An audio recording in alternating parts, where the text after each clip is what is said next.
এর বড়া দিয়ে কাঁচা আমের টক করবো। বেটে নিচ্ছি, লঙ্কা বাটা আছে, এটা কাঁচা আম কাটা আছে, মাখিয়ে নিলাম ডাল বাটাটা।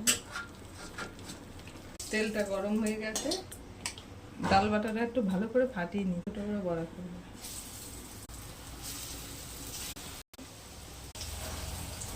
হয়ে গেছে, তুলে নেবো। তেল দিলাম, দিলাম একটু সরষে দিলাম ফোড়নে, এগুলো দিয়ে দিলাম, লবণ, ভাজা। এবার সরষে লঙ্কা বাটাটা দিয়ে দিলাম,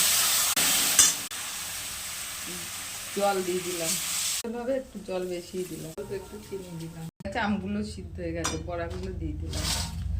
লঙে রান্না দেখাবো বেশি, শর্টে দেখাবো কম, কিন্তু লঙে দেখে নেবেন আপনারা।